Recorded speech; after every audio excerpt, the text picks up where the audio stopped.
Good evening once again to all you wonderful people on social media. This is your realtor and investor, Lester Witherspoon, coming to you once more on our program, Lester Real Estate Investment Program. And we're always glad to have you on our program. So we encourage you to invite others who you think need the education, because this is an educational program, who you think need to know about the home buying process and how the whole real estate market work. We try to educate the public on these things. So if you, of course, if you have a need to, and you want to, if you're in the home buying process and you need a realtor, I'll be glad to also sit and talk with you about it and see how best we can work with you to make your real estate dream a reality. So welcome. We're glad to have you. And I hope you learned something from this episode of the program. Today, we are focusing on foreclosure. What is foreclosure? And how does the foreclosure process work? Now, but let me take a step backward first. Normally, when you ready to buy a property, you usually will have to find a lender.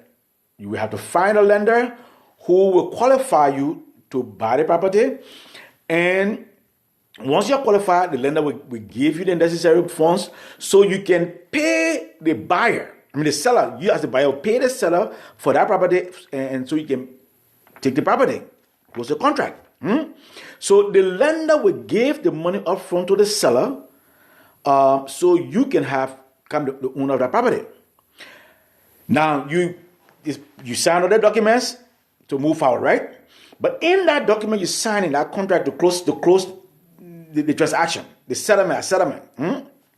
One of the things that you are signing is you are authorizing that lender, telling that lender, look, I am signing to let you know, I'm signing this document, if I don't make my payment on time,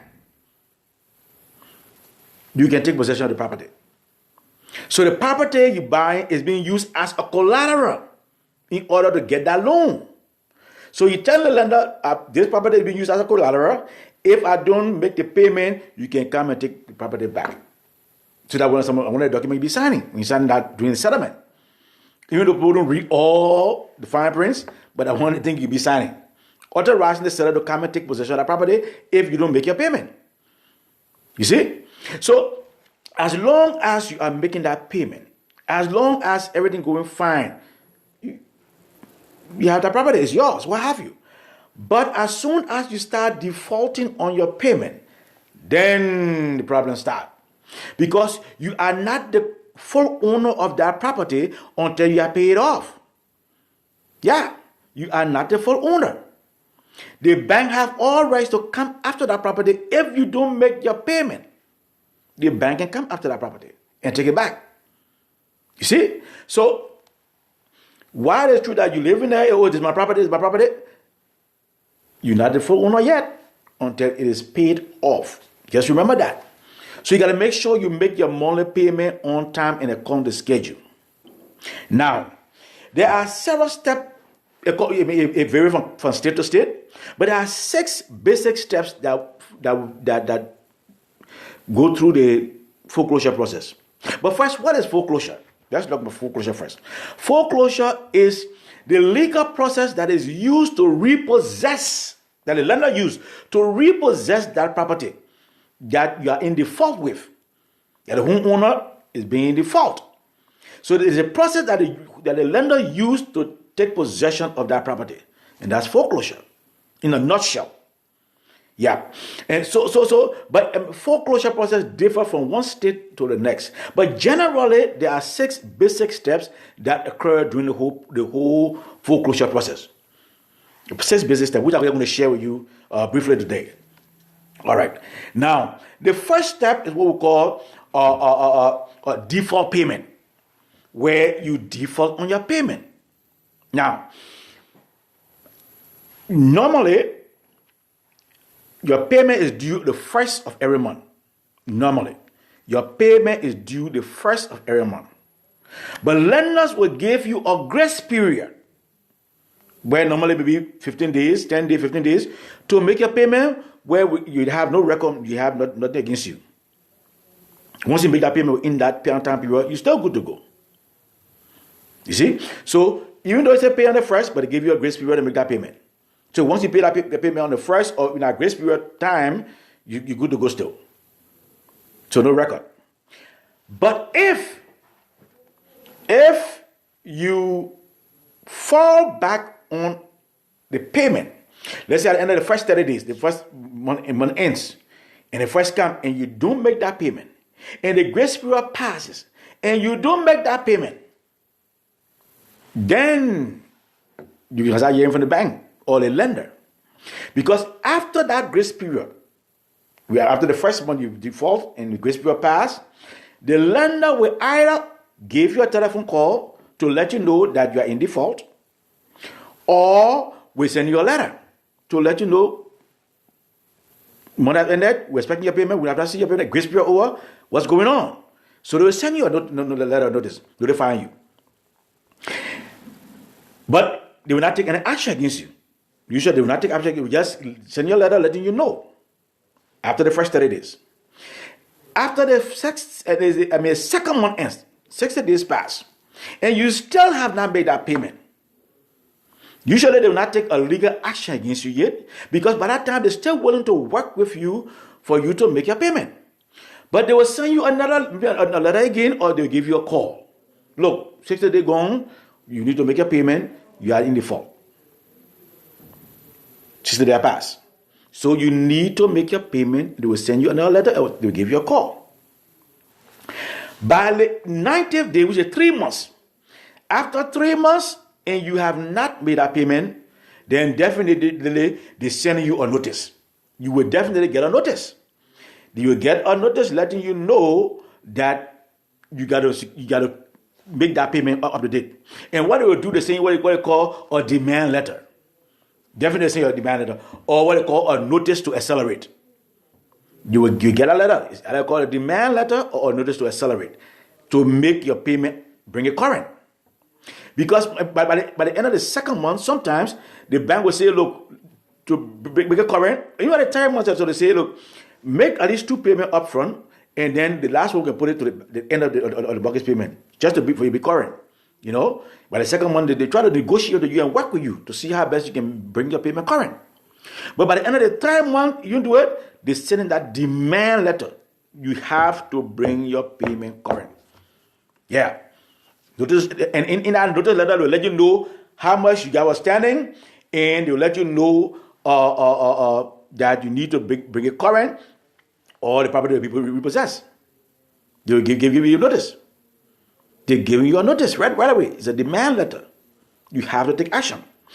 So then that brings us to the second stage, the second phase, which is called the notice of default. Now, which is called NOD, notice of default, NOD. Okay. So by the 4th month, the lender was saying that notice of default, that you have defaulted, and they're now taking action against you to take that property to court. Yeah, they give you 30 days to make that payment, or move forward with foreclosure. That is notice of default.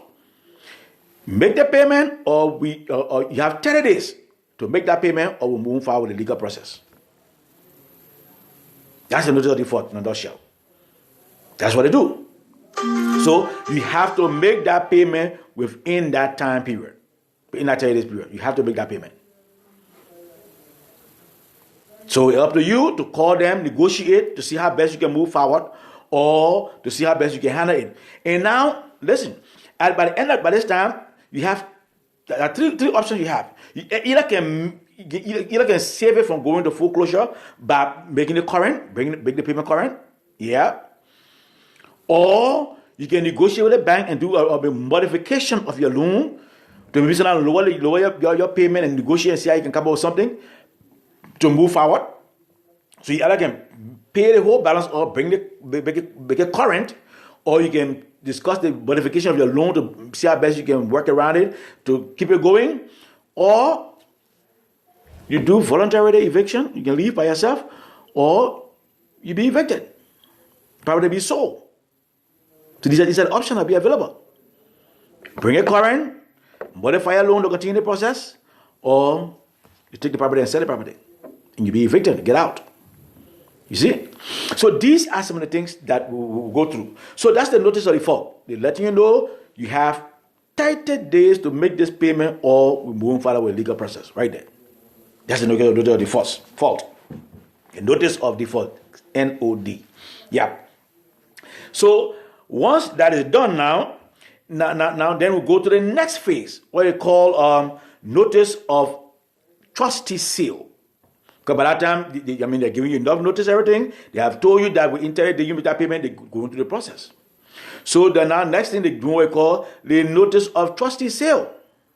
Now, depending on the state, the foreclosure could take place either way, depending on the state. Because in the states, you have judicial states and non-judicial states. Now, with the judicial and the non-judicial, that's how the process will take place.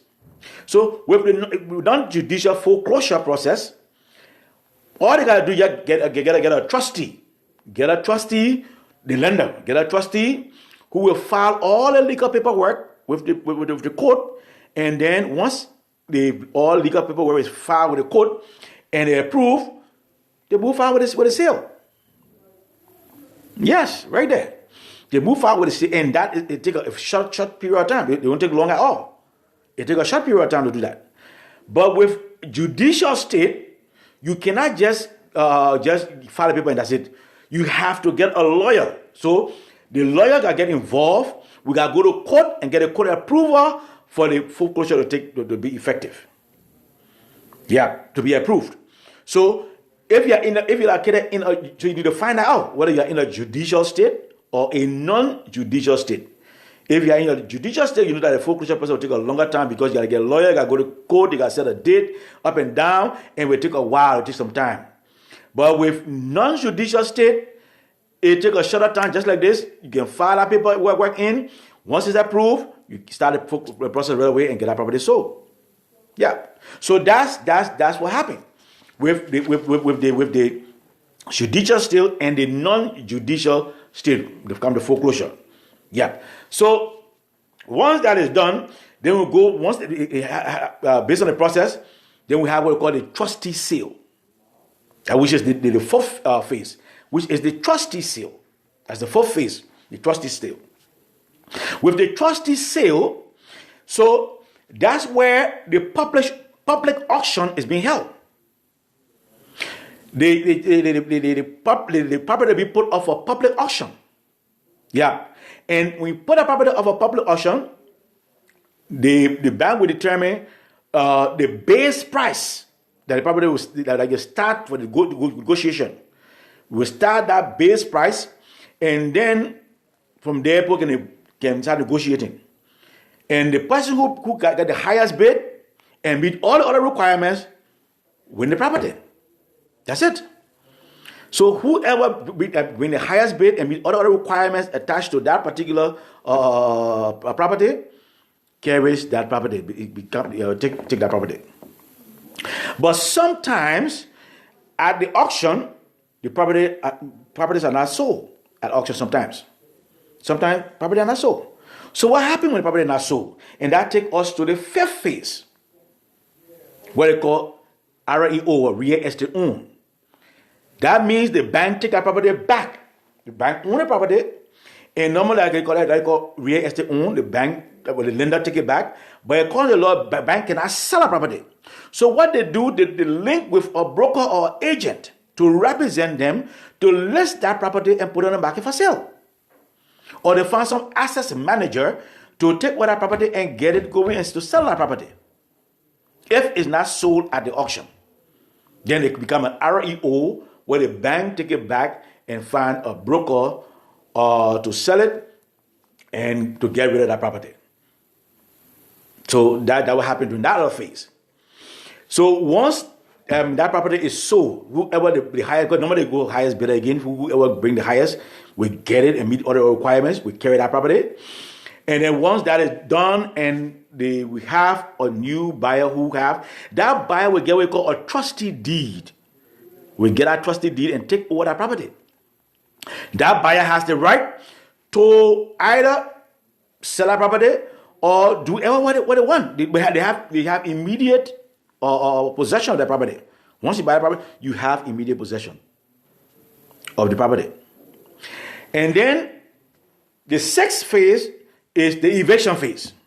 So if the owner have not moved out yet, he will be given an eviction notice to vacate the property immediately. Now, even though it says vacate the property immediately, you didn't give me move in one day. Normally they get a period of time, maybe 30 days, to move from the property. Or what they call move or be removed. That military slang anyway. But you have a period of maybe 30 days to move out of the property. You see? So you have to move out so the new owner can take over the property. And in a nutshell, so that's how the whole foreclosure process works. So first, and you see, this will take some time period. So you still got enough time to cure the process. The curing by means, if you have the means, you can bring your mortgage or your loan or your debt current and still have ownership right on that property, or you can negotiate to modify the property to make sure you still get the property, keep it going. Or if you don't, in the end, the property is put out for foreclosure and it's auctioned, get a new owner, and you have to leave the property. So that's how the process works. And I brought this topic up today because somebody just called me, wanted to know the whole foreclosure process. And I thought, I said, well, I explained to them, but I said, it's good to just broadcast and let everybody hear, those who don't know and need some, at least more information, at least can understand how the process works. So as a homeowner, you have enough time, more than enough time. And there are certain reasons why sometimes people go to foreclosure. Because one of the things is that based on the loan you get, because somebody loan an arm loan where the loan will increase over a period of time, and you cannot no longer afford that loan, then you go in default. Then you have a problem. Then you end up losing the property. You go to foreclosure. That one thing, one of the reasons. Why? The second reason why is because some people lost their job.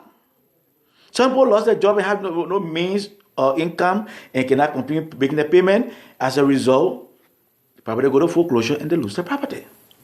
So there are many reasons why several other reasons why people lose their property. So, but these are some of the reasons why you see people end up losing their property. Another reason is to get a divorce. Divorce happen because normally we got married couple, they put their resources together to purchase the property and all that. When they go into divorce, this other one won't cooperate, the other one cooperate, so therefore they can make the payment and look to lose the property again. That's another reason. But and there are other reasons too, but these are just some of the basic reasons why you see property go underwater. That means definitely you're not making the payment, you go in default, and you lose the property. But if you really want to keep the property, you can forever try to see how best you can find other means. You can negotiate with the bank. It's always good if you really want to keep that property. If you like the property, call the bank. Negotiate with them. See what kind of terms you come up with, at least to keep it going. And most banks will be willing to work with you. Or your lender will be willing to work with you. But when they see that you don't want to make that payment or you're not showing any interest in making the payment, and definitely now they'll start taking action against you. So, as I said earlier, even you go 1 month in default, 2 months in default, normally the bank will not take action. They'll be still willing to work with you to see how best you can come around and bounce back, set things straight and continue moving forward. But when you by the third month, fourth month now, then they're coming after you. Definitely. So do everything you can. Don't pass more than 2 months because they're coming after you for your property. They're coming to take that property back from you and be earnest with you. So 1 month, 2 months, where you can still survive. But by 3-4 months, you will know they're sending that letter, that demand letter. And then the notice of default and all that coming towards you now. Then you got to get out. Probably go into foreclosure and be auctioned. So I hope this program has been helpful. I hope you learned something from this program. I hope you at least get a better understanding of what the whole foreclosure process look like. And as I said, it varies from state to state, and things vary. So, but generally, these are the basic 6 things that happen during the foreclosure process. So be mindful of them. Make sure you do what you're supposed to do, so you cannot go in default, and so you can at least be safe and make sure you keep your property. So share this information with anybody you know who may need this information, or who thinking about who going through some problems, and let them know how they can handle the problem. Or if they have any questions, let them feel free to call me. I'll be glad to sit and talk with them. My number is 302, my cell phone number, 302-310-0621. Again, my cell phone number is 302-310-0621. Or my business direct phone number is 667-290-5051. Again, my business direct phone number is 667-290-5051. So feel free to call or text me, or just make a comment in the box below, and I will definitely get back to you if you have any question. Do anybody who going through somebody issues, I'll be glad to sit and talk with them. Just inform me or reach out to them, or let them know that they get in contact with me. Give them my number. I'll be glad to sit and talk with them. Or if you are having somebody problems, call me too. Feel free. I'll always be glad. I'll be happy to sit and talk with you to see how best I can be of assistance to you. Because I don't want to see anybody losing their property. I don't want to see anybody. Right now, people going through difficulties and what have you. But there are still options around it. I can work around it and see if I can get this going back on course. So, but you have to be open to talk about it and see how best you can negotiate and see how best you can save your property. So until next Tuesday for our next live broadcast, I'd like to say thank you for taking time again of your busy schedule for listening to my program. If you missed the program live, you can still watch the replay. It will be on the site, or it will be on other social media platforms. Especially, I have my YouTube channel now. These are all on my YouTube channel. You can just go to YouTube channel, in the search bars, click Lester Witherspoon Realtor, and you'll see all of my recordings. You can watch as many as you can. Please click the like button. And if you are not subscribed, please subscribe to my YouTube channel. I will appreciate it very highly. Go to YouTube, tap in the search bar, Lester Witherspoon Realtor. My channel will come up. I will appreciate you can just subscribe and go through as many clips you can go through, and also like as many you like. I will appreciate it very highly. So take care. I'm always glad to have you. I appreciate you taking time to listen. And feel free to share with anybody you know. I look forward to hearing from you. I look forward to hopefully working with you if need be. I'll be so glad. Until next Tuesday for our next live broadcast, have a wonderful day and an enjoyable week. Take care, and this is your Realtor Investor saying bye for now, and I will definitely keep in touch. Take care.